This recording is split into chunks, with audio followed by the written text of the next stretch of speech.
अस्सलाम वालेकुम students, welcome to my YouTube channel easy solutions of mathematics.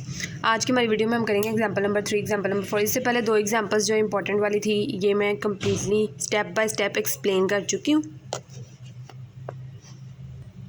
अब ये वाले एग्जांपल्स जो हैं ये मैं आपको बुक के ऊपर से बता दूंगी, क्योंकि सारी बिल्कुल वैसे ही इनके वही स्टेप हैं जैसे हमने पहले प्रूफ भी किए हैं ऑयलर के, और पहले एग्जांपल्स भी सॉल्व कर चुके हैं, और इसका सब कुछ बुक पे लिखा है, इसलिए मैं आपको ऊपर से एक दफ़ा बता दूंगी नहीं किस तरह से करना है। ये भी इंपॉर्टेंट एग्जांपल है। Example number 3, if two functions phi and psi are such that, यानी फ़ाई और साई जो है उनकी इस तरह से बाउंड्री कंडीशंस दी हुई हैं।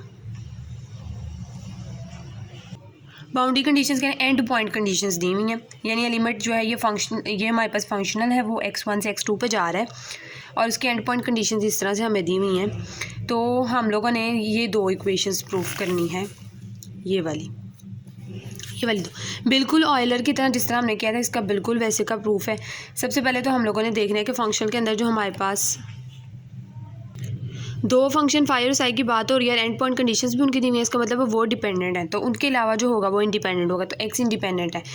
तो हम लोग इस फंक्शन के अकॉर्डिंग जो है इस तरह से लिख लेंगे उसे इस फॉर्म में, टोटल डिफरेंशियल की फॉर्म। उसके बाद इसके अंदर एक्स के रिस्पेक्ट से तो हमारे पास जो डेरिवेटिव है वो किसी भी चीज़ का अगर हम इंडिपेंडेंट वेरिएबल के रिस्पेक्ट से लें तो वो ज़ीरो होता है। बाकी हम फाई डैश साई डैश, इधर तक आपको क्वेश्चन दिया हुआ था। अब सोल्यूशन यहाँ से स्टार्ट होगा, जो फंक्शनल दिया होगा उसको हमने इस फॉर्म में लिखना है। उसके बाद हमने एंड पॉइंट कंडीशंस को यूज़ करना है और इनको इंटीग्रेट करना है। सबसे पहले हम लोग क्या देखते हैं, जो सिंपल वैल्यू होती है हम उसको कुछ नहीं कहते, जो डेरिवेटिव वाली वैल्यू यानी जिसके ऊपर डैश आ रहा होता है हम उसको सॉल्व करते हैं, उसकी इंटीग्रेशन करते हैं, और उसके बाद हम लोग वैल्यूज़ को इसमें पुट कर देते हैं, तो हमारे पास आंसर आ जाता है रिक्वायर्ड जो हमारे पास होता है। इसके अंदर हमने सबसे पहले क्या करना है, ये डेरिवेटिव वाली वैल्यू है यानी डैश वाली वैल्यू, सबसे पहले हम इसको सॉल्व करेंगे। इसके ऊपर हम लोग क्या करते हैं, हम लोग लगाते हैं चेन रूल। इसको हम लोगों ने कहना है फर्स्ट, और इसको हमने कहना है सेकंड। तो फर्स्ट वैसे integration of second minus integration of second, ये सेकंड का इंटीग्रेशन, और डेरिवेटिव ऑफ फर्स्ट वैल्यू हमने इसको कहा था ना, ये आ गया। उसके बाद इसके ऊपर जब हम लोग एंड पॉइंट कंडीशन अप्लाई करेंगे तो फाई ऑफ यानी del phi at x1 is equal to 0 and del phi at x2 is equal to 0, ये हमें क्वेश्चन में ही गिवन है, ये क्वेश्चन में दिया हुआ है। तो इसके अकॉर्डिंग हमारे पास जो है ये वाली पूरी वैल्यू जो है वो ज़ीरो हो जाएगी, ये वाली पूरी वैल्यू ज़ीरो, ये वाली वैल्यू बचेगी सिर्फ।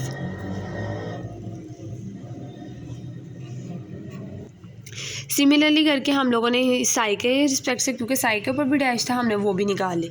उसके बाद हम लोगों ने क्या करना है, हम लोगों ने इन दोनों वैल्यूज़ को पुट कर देना है इसके अंदर, यहाँ पे इसकी जो वैल्यू है, ये जो हमारे पास फाई वाले की आई है, ये इस वैल्यू आई है, उसको इसकी जगह पे पुट कर देना। जो हमारे पास साई की है वो ये वाली आई है, ये वाली, उसको यहाँ पे पुट कर देना। ये हमने दोनों की वैल्यूज़ को कर दिया पुट यहाँ पे। उसके बाद हम लोगों ने फाई वाली अलग कर ली, हमने साई वाली वैल्यूज़ को अलग कर लिया, उनके ऊपर इंटीग्रल भी अलग अप्लाई कर दिया, dx को भी अलग अप्लाई कर दिया। उसके बाद हम लोगों ने इसको ज़ीरो कर देना होता है एक्सट्रीमल के लिए। उसके बाद हमने डेल आई को ज़ीरो कर दिया, और उसके बाद हमारे पास ये दो अलग अलग से बन रहे हैं। उसके बाद हम लोगों ने कहा कि इनके साथ पड़ी हुई वैल्यू, अब इसके ऊपर हम लोग हैं तो ये ऐड हो रहे हैं, लेकिन अलग अलग से जब इसके ऊपर हम अप्लाई करेंगे वो फंडामेंटल थ्योरम जो कैलकुलस ऑफ वेरिएशन वाला था, उसके अंदर दो फंक्शंस मल्टीप्लाई हो रहे होते थे, तो एक जो is not equal to zero होता था, तो दूसरा इक्वल टू ज़ीरो होता था, यानी स्पेसिफाइड कंडीशन वो लगा के सिंपल ये दोनों को हमने अलग अलग ज़ीरो कर लेना। तो यही हमारे पास रिक्वायर्ड था, बिल्कुल सिंपल था, जिस तरह मैं पहले आपको करवा चुकी हूँ पहले वाली वीडियोज़ में, यानी चैप्टर के स्टार्ट में जो हमने पढ़ा था उसी तरह का था बिल्कुल ये भी। नेक्स्ट एग्जाम्पल भी देख लेते हैं, show that Euler-Lagrange equations for the function. अब हमें उन्होंने ये फंक्शनल दे दिया है एक्स वाई डैश जी डैश, इसके अंदर हमारे पास सिर्फ एक्स इंडिपेंडेंट है और वाई डैश जी डैश जो है वो डिपेंडेंट है। Admit the following first integral. अब इसके थ्रू ना हमने ये वाली दो जो है ना निकालनी है। ये अब एक तरह से हमने जो दो केसेस पढ़े थे ना ऑयलर के, ये उसी तरह का है।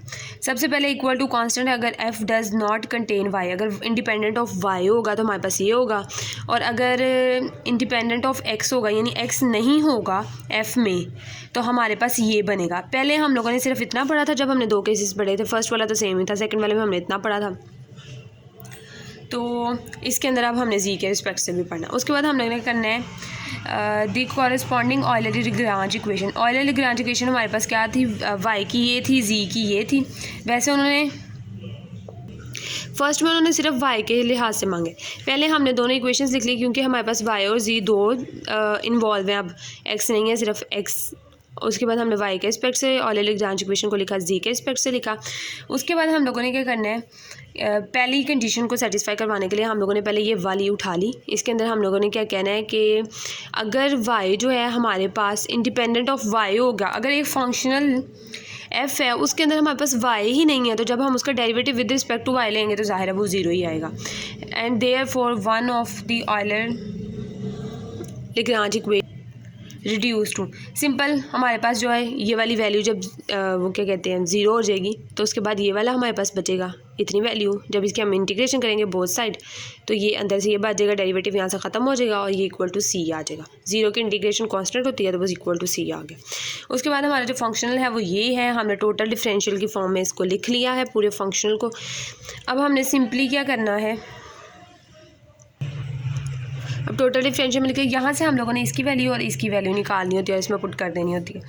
पहली हम इक्वेशन उठाते हैं ऑयलर की पहली इक्वेशन में इस वाली को उठाकर दूसरी तरफ ले जाएंगे ज़ीरो के, और जी वाला भी इसी तरह करेंगे कि जी वाली में भी इस वाली वैल्यू को उठाकर दूसरी तरफ ले जाएंगे।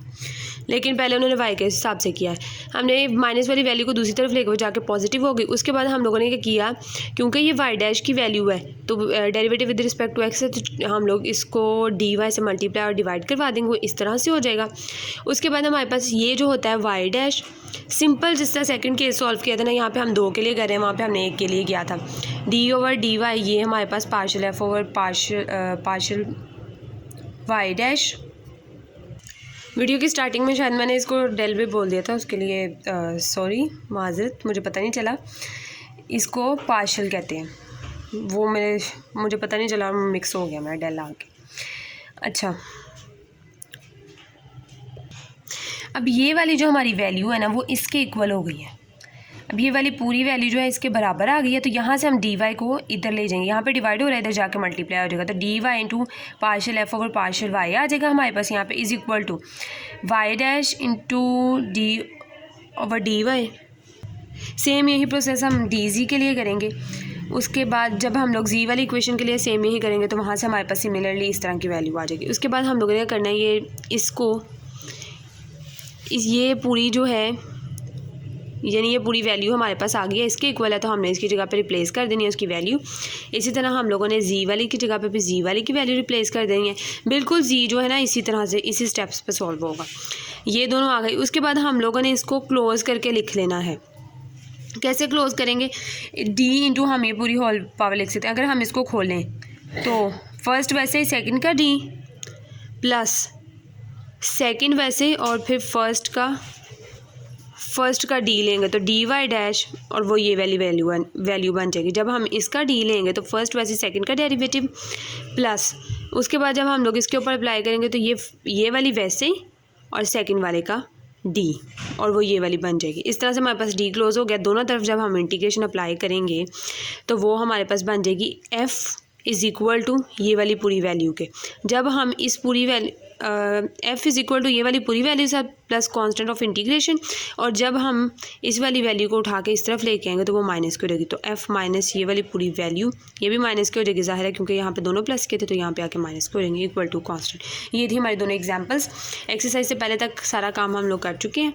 अब इससे नेक्स्ट टॉपिक इंशाल्लाह नेक्स्ट वीडियो में करवाऊँगी। अगर आपका अभी भी कोई क्वेश्चन है तो कमेंट सेक्शन में मुझसे पूछ सकते हैं। अगर आपने मेरा चैनल सब्सक्राइब नहीं किया तो प्लीज़ मेरे चैनल को सब्सक्राइब करें और अपने फ्रेंड्स के साथ ज़्यादा से ज़्यादा शेयर करें। Thank you so much.